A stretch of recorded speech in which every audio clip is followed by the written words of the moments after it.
Gracieusement et généreusement traduit par Robert Geoffroy, www.geoffroyrobert.com.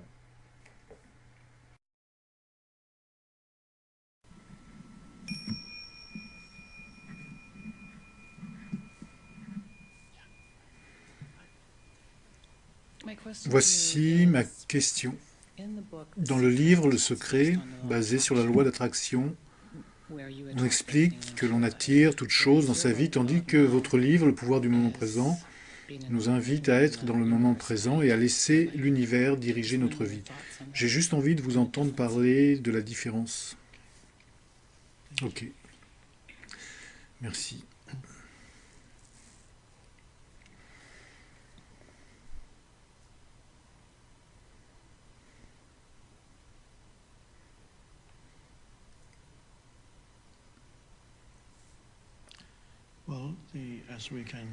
Eh bien, comme nous pouvons le voir, si nous regardons autour de nous, l'univers ou la vie crée des formes de vie partout où que nous regardions.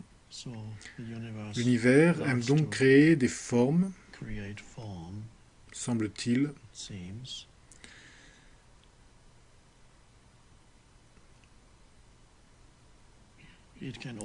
Il peut aussi créer des formes à travers la forme humaine. Les humains peuvent créer, comme ils le font, et ils ne sont pas séparés de l'ensemble de l'univers.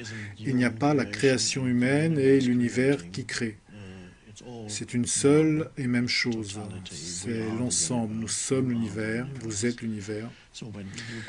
Donc, vous créez, ou je crée, quelque chose extérieurement, quoi que ce soit, une structure que vous mettez en place, une simple chose, vous utilisez votre mental, vos pensées, pour contribuer à l'acte de création, pour créer quelque chose au niveau mental avant que cela devienne une forme physique.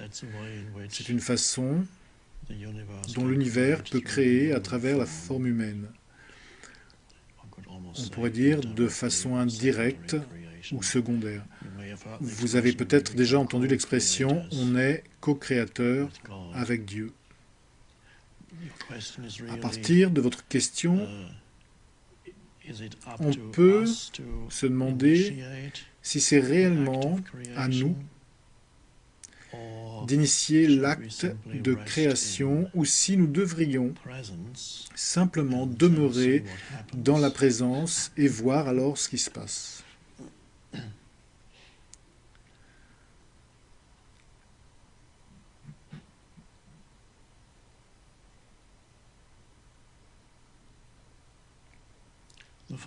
Demeurer dans la présence est bien sûr la base de la création. C'est sa base même, parce que demeurer dans la présence, c'est toucher la vraie source de la créativité et également la vraie source de l'épanouissement ou de la satisfaction, ce qui n'est pas la forme, mais le sans-forme, la vie elle-même. Au fond, cet épanouissement de sentir la présence intemporelle que nous pourrions appeler « je suis », de la sentir directement en soi-même, non pas comme objet dans sa conscience, mais en tant que soi-même, que vous-même, c'est un épanouissement de la conscience elle-même et non pas un épanouissement de sujet à objet. Et c'est au fond le bonheur, si vous voulez utiliser ce mot, ou l'épanouissement de l'état pleinement vivant. C'est essentiellement votre identité véritable, votre identité qui n'a pas de forme. C'est pourquoi les bouddhistes disent qu'il n'y a pas de soi.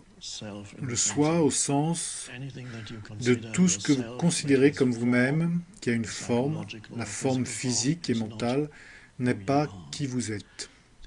Le soi essentiel que nient les bouddhistes et qu'ils appellent simplement le vide, qu'on appelle Atman en Inde, c'est le sans-forme et c'est la base même.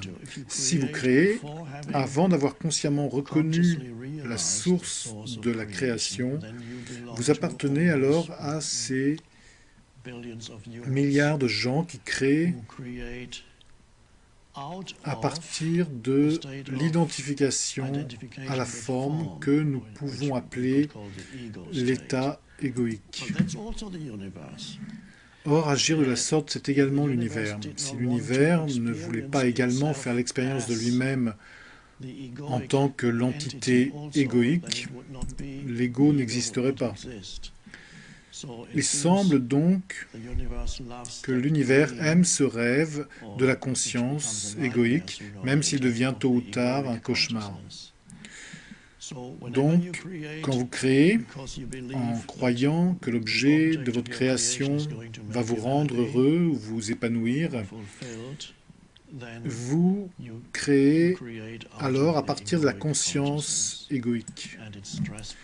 C'est stressant, frustrant et ce n'est jamais vraiment épanouissant. Mais c'est le rêve permis par l'ignorance de qui vous êtes. Peut-être l'univers a-t-il besoin d'avoir ce rêve pour se réveiller ensuite du rêve dans une réalisation consciente de lui-même, et cela même se produit aussi à travers la forme humaine.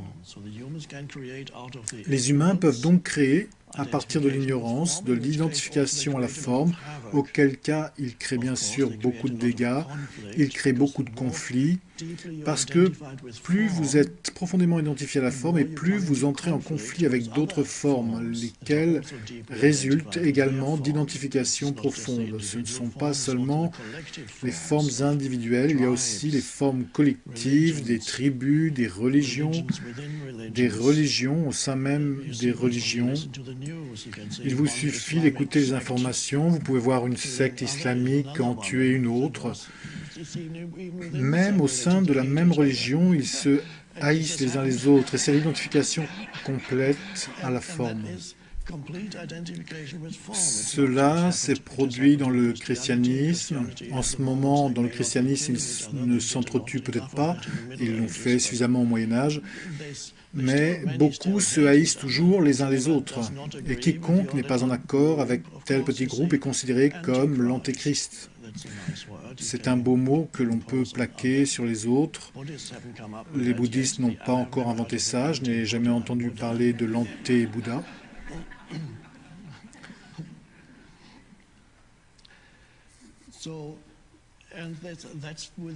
Donc au niveau de la globalité, c'est très bien également, parce que c'est le rêve de l'identification à la forme. Comment est-ce que je le sais? Parce que j'ai été dans ce rêve et je suis sorti du rêve de l'identification à la forme. Et ce qui est vrai pour l'individu est vrai pour le tout. C'est donc un rêve collectif. Il y a aussi un éveil qui se produit quand la souffrance et la folie sont prononcées au point qu'elles vous forcent à ouvrir les yeux. On s'arrête alors un peu. Qu'est-ce que je suis en train de faire? Qu'est-ce que nous sommes en train de faire? Qu'est-ce que j'ai fait? Qu'est-ce que nous avons fait? Cela arrive quand la souffrance est devenue très extrême, comme c'est arrivé par exemple à une très grande échelle au XXe siècle, pendant la Première Guerre mondiale. Pour la première fois, les outils de la science et de la technologie ont été utilisés. Il y a eu avant des guerres pendant des milliers d'années, mais elle a alors été amplifiée par les outils de la science et de la technologie, bombes, gaz, poisons, substances, artillerie, chars, sous-marins, mitrailleuses. Et cette fois, on a créé des dégâts qui n'avaient jamais été connus avant à une échelle aussi énorme, des millions et des millions de morts. Et personne ne se rappelle réellement comment tout a commencé. Comment a commencé la Première Guerre mondiale? Ils s'y sont précipités complètement, aveuglément, identifiés à leur petite tribu, à leur petite nation. C'est l'une des façons de créer. Et quand vous n'avez pas touché la source de la vie en vous-même, que vous n'avez pas touché, pas réalisé, que vous n'avez pas vécu à partir de cette source, vous créez alors en faisant grossir le fardeau karmique sur la planète. Parce que la négativité est rattachée à tout ce que vous créez et le karma provoque la résistance, crée plus de résistance et contribue ainsi à la pérennité du rêve. Donc, pour le dire très simplement, quand vous pensez que quelque chose va vous rendre heureux en créant une chose ou une autre, cela n'arrivera pas. C'est l'ignorance. Si vous recherchez l'épanouissement à travers quelque chose que vous imaginez et que vous allez créer, cela ne vous épanouira pas. Cela ne peut pas. Il vous faut commencer à partir de l'état d'épanouissement. Une création d'une autre nature peut alors se produire. Vous pourriez bien sûr rester assis quelque part le reste de votre vie en espérant que quelqu'un vous mette de la nourriture dans la bouche. Si vous allez en Inde et rayonnez véritablement la paix, cela arrivera. Des gens vous mettront de la nourriture dans la bouche. Si vous le faites en Occident, cela n'arrivera probablement pas. Ils vous feront plutôt enfermer et là, ils vous en mettront dans la bouche.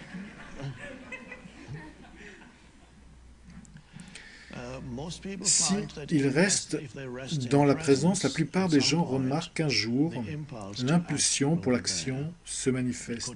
Cela peut être une action à une très petite échelle ou à une plus grande échelle. Cela peut même ne pas se transformer tout de suite en action.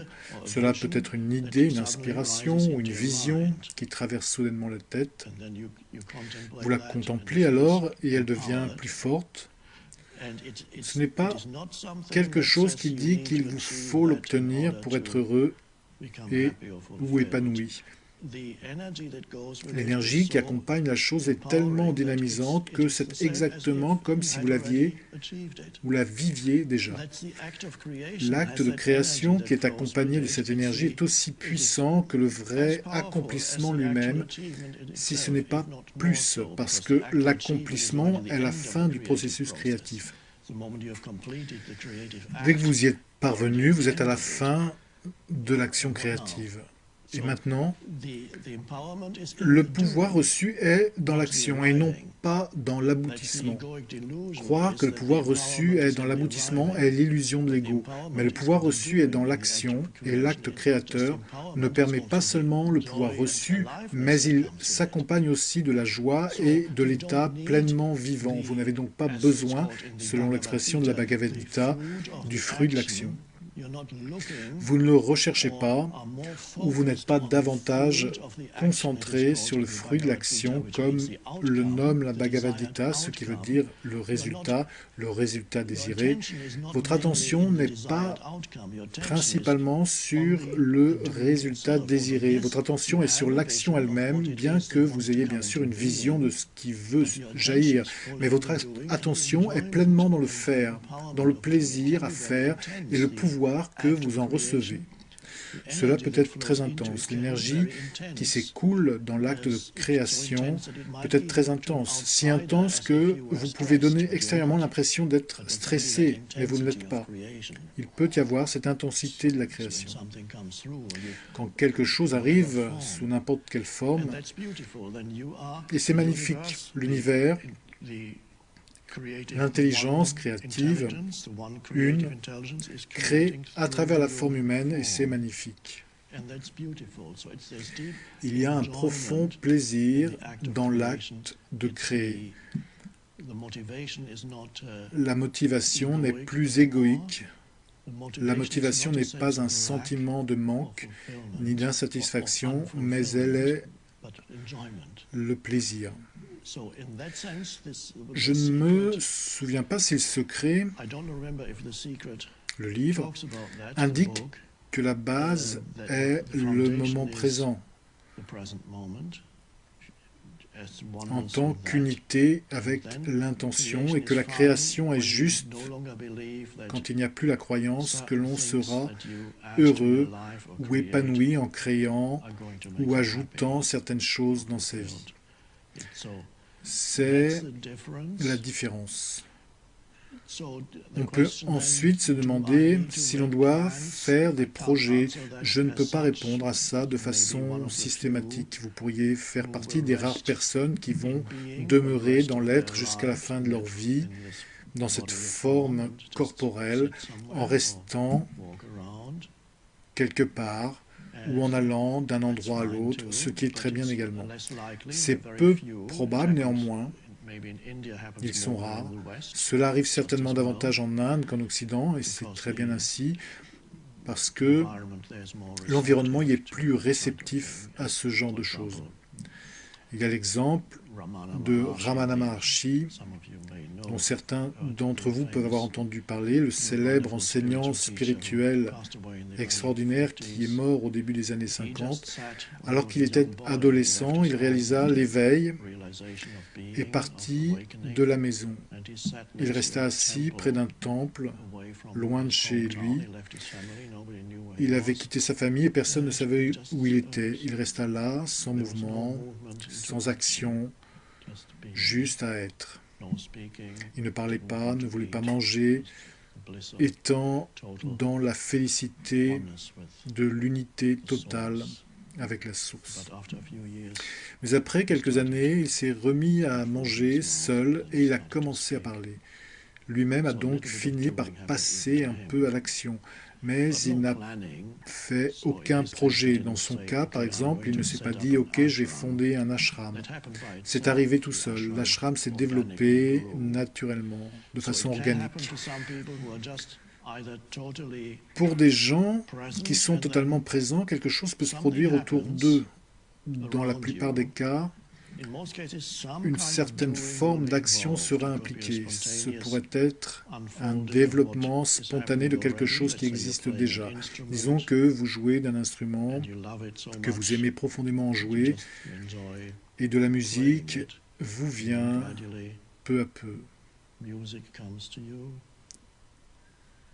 Vous composez quelque chose, vous le jouez spontanément et subitement, sans la moindre vision de ce que vous voulez réaliser, quelque chose peut se manifester. Cela peut arriver et c'est arrivé à des gens. C'est le plaisir intense à faire qui aboutit au processus naturel qui crée une forme. Les Beatles aimaient faire leur musique. Je ne pense pas qu'ils envisageaient forcément de devenir les plus grands. Mais c'est arrivé à partir du plaisir immense et de l'intensité impliquée dans l'acte créateur. Merci.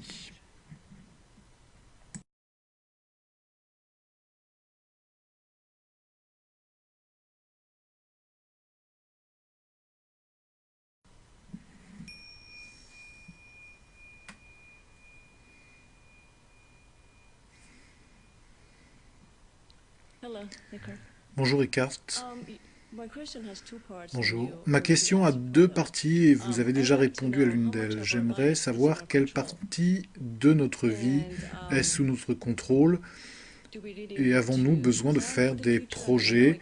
Je sais donc que vous venez d'en parler en partie, ou faire simplement confiance en ce qui est, en ayant foi que tout arrive comme c'est censé se produire. Ok, merci. Il est fréquent qu'une réponse couvre plusieurs questions.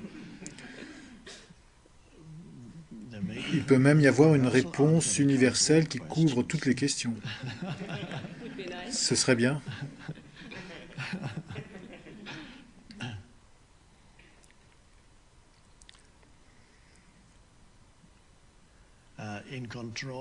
Sous contrôle, eh bien, si vous essayez de contrôler le futur de votre vie, cela sera très frustrant.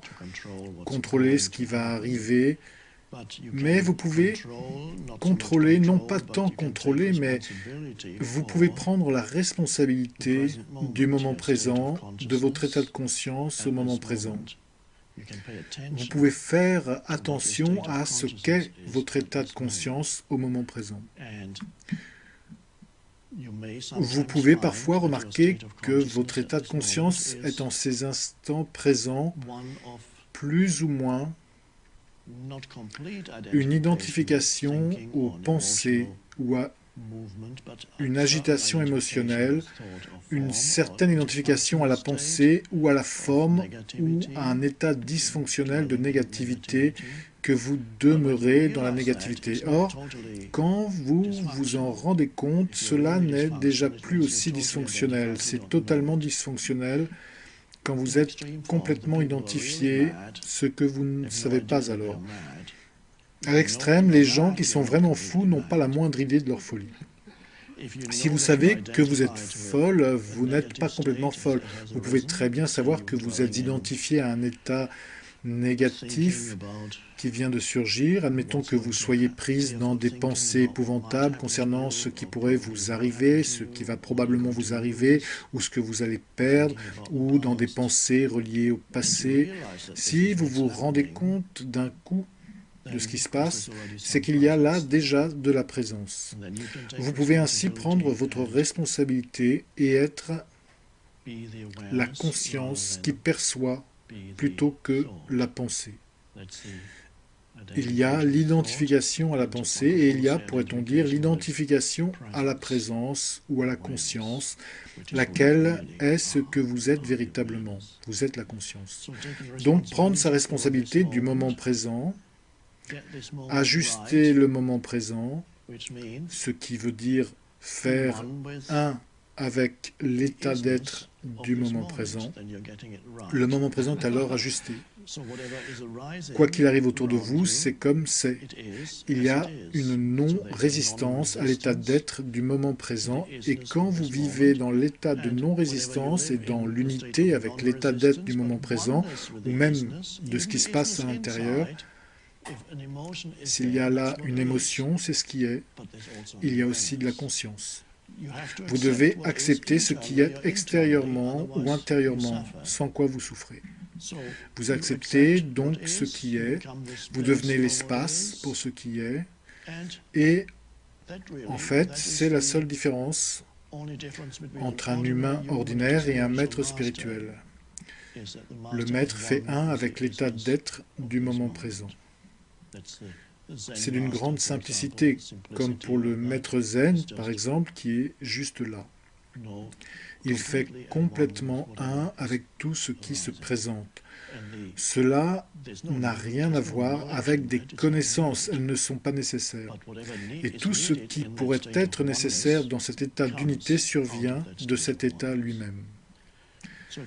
Si vous prenez la responsabilité du moment présent, le futur s'occupe alors de lui-même, parce que ce n'est rien de plus qu'un autre moment présent ou le seul moment présent éternel. Le futur en tant que tel n'existe pas. Vous le savez bien, vous ne l'avez jamais rencontré, ni personne d'autre. Une chose telle que le futur n'existe pas, si ce n'est en tant que pensée. Le futur est une pensée. Il ne peut pas être plus qu'une pensée, sans quoi vous l'auriez déjà rencontré quelque part. Il aurait dû arriver un jour, mais il ne le peut pas, puisqu'il est le futur. Il n'y a donc pas de futur, sauf en tant que forme mentale. Quand vous essayez de contrôler le futur, vous êtes donc piégé dans certaines formes mentales, sans le savoir. C'est bien sûr impossible. Vous ne pouvez pas le faire. Vous n'avez donc aucun contrôle sur le futur, mais vous pouvez prendre votre responsabilité du moment présent. Le futur s'occupe de lui-même. Ne vous faites pas de soucis pour demain. Demain aura souci de lui-même. Ou quelque chose comme ça, selon la traduction que vous avez.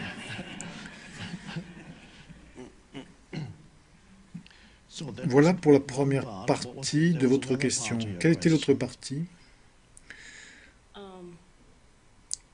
Devrions-nous faire simplement confiance en ce qui est, en ayant foi que tout arrive comme c'est censé se produire? Ok. Eh bien, la foi puissante, c'est avoir confiance que tout ce qui arrive dans le moment présent est bien. Vous avez confiance en l'état d'être parce que l'univers dans son ensemble, a amené la forme prise par le moment présent. Tout ce qui arrive dans l'univers a d'innombrables causes. Si vous vouliez essayer de les découvrir, il vous faudrait remonter jusqu'au commencement de toute création. Quelle que soit la forme que prend le moment présent dans votre conscience, elle est là parce que l'univers, dans son ensemble, a amené cette forme particulière. Elle ne va pas durer, mais à tel moment donné, c'est telle forme. Vous faites donc confiance en cela. C'est ce qui est, et vous ne vous demandez pas pourquoi est-ce que cela m'arrive. Qu'est-ce que j'ai fait pour mériter ça? Pourquoi est-ce toujours à moi que les mauvaises choses arrivent? C'est injuste. Si seulement j'étais ailleurs, je voudrais être ailleurs. Je voudrais ne pas avoir à vivre avec ces gens. Je voudrais avoir un autre travail. Vous pouvez aussi mettre cet autocollant sur votre voiture. Je préfère être à la pêche ou au golf. Il y a quelques semaines, j'ai rendu visite à Ramdas, chez lui, à Maui, et sur sa voiture, il y a cet autocollant « Je préférerais être ici et maintenant ».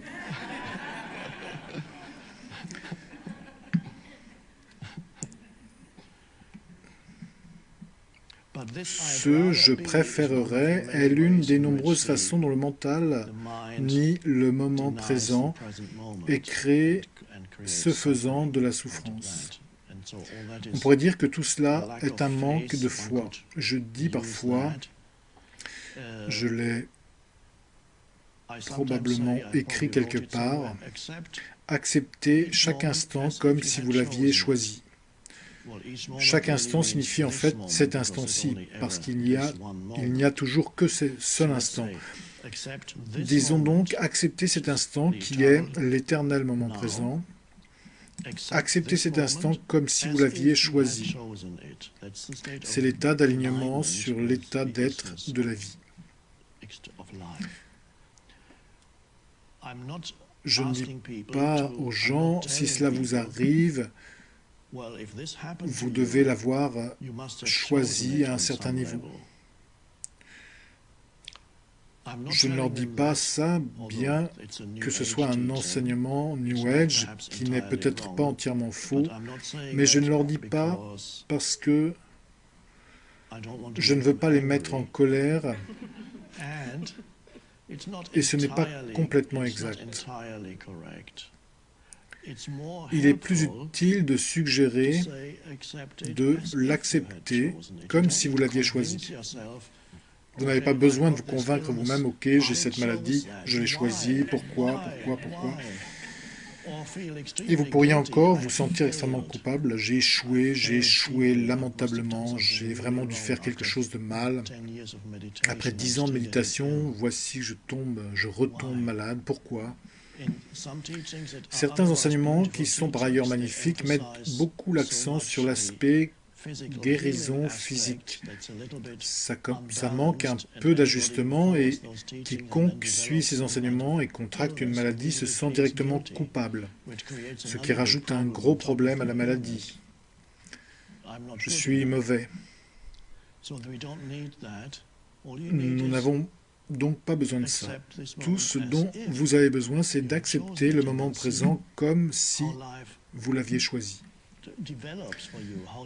Voyez alors comment la vie se déroule, comment la vie évolue, comment la vie s'épanouit. Simplement pratiquez. Vous n'avez rien à perdre. Dites-vous simplement, pour un jour, pour une demi-journée, je vais essayer ça, je vais accepter tout ce qui arrive, tout ce qui se présente dans ma vie, toute personne, toute situation, tout événement. Intérieurement, je vais directement m'aligner là-dessus comme si j'avais choisi tout ce qui arrive. Je vais pratiquer ça pendant les 3 prochaines heures. Vous pouvez ne même pas tenir les 3 heures. Vous pourrez probablement, mais certaines personnes peut-être pas. Voyez ensuite comment vous vivez la vie à partir de votre état de conscience fait d'acceptation. vous constaterez une énorme amélioration, non seulement dans la façon dont vous vous sentez, mais aussi dans la façon dont les choses vous sont reflétées par les autres. Vous verrez une amélioration dans la façon dont les gens entrent en relation avec vous. Vous verrez même une amélioration, peut-être moins immédiate, dans la façon dont les événements se produisent autour de vous. Si vous êtes véritablement aligné sur ce qui est, et c'est une chose véritablement miraculeuse à vivre, bon, pour cela, il va falloir que vous le fassiez un peu plus de 2 ou 3 heures. Permettez-vous au moins d'en avoir le goût. Commencez avec 1 heure, 10 minutes. S'il y a un endroit que vous n'aimez pas, disons, bon, je ne sais pas quels endroits vous n'aimez pas, une ville bruyante et embouteillée, un supermarché, un centre commercial. Bon, il y a des gens qui aiment les centres commerciaux, n'utilisez pas ça. Tout endroit où vous n'aimez pas être et pratiquez. Voyons, si je vais là, en me disant que je l'accepte comme si je l'avais choisi, ce bruit, ces gens, cet environnement.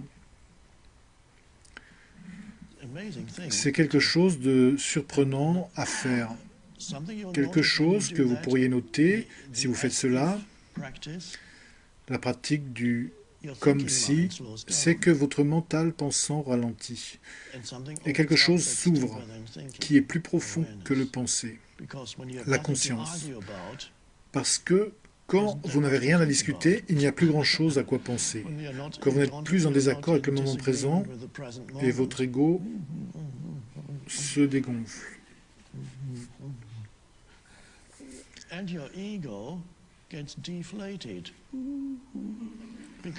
Parce que vous n'avez rien de quoi vous plaindre. Si l'ego n'a rien de quoi se plaindre, il se retrouve, bien sûr, il peut réagir parce qu'il remarque qu'il s'affaiblit et tout d'un coup, avant que vous puissiez dire « ouf », vous plongez dans « oh, je déteste ça ». L'ego peut revenir et vous saisir à nouveau, mais c'est très bien, ça fait partie de la pratique. Bien sûr, la chose la plus puissante est l'unité avec le moment présent. Il y a une seconde chose reliée à ça. Quand vous faites des choses, un travail de toutes sortes, n'importe quelle action, il s'agit de ne pas accomplir l'action principalement comme moyen pour une fin. Voyez si votre action peut être une fin en soi. Prenons un simple exemple. À pied ou en voiture, vous allez faire vos courses au supermarché. La marche ou la conduite n'est pas moins importante que l'arrivée au supermarché, et la déambulation au supermarché n'est pas moins importante que la fin de vos emplettes. Le retour à la maison et l'arrivée à la maison avec vos courses conservent la même importance. Pour l'ancienne conscience, l'inconscience, le moment suivant est toujours le plus important. Laisse-moi faire, laisse-moi passer, il faut que je vire tout ce qui est dans le chemin pour arriver là où je veux aller. Donc, quand vous roulez ainsi vers le supermarché, c'est le parcours dont vous devez vous débarrasser. Pendant que vous faites vos courses, c'est ça dont vous devez vous débarrasser parce que vous voulez déjà être de retour à la maison.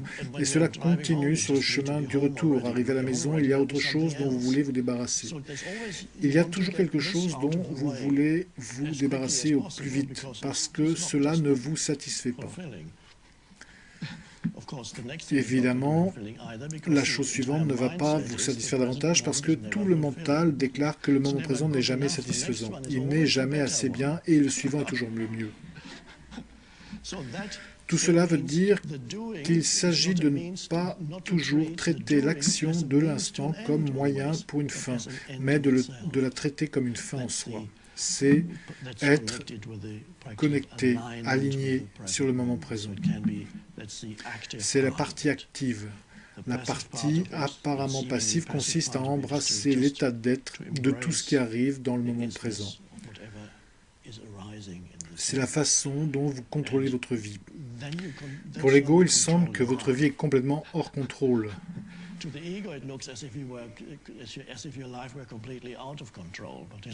Mais ce n'est pas le cas.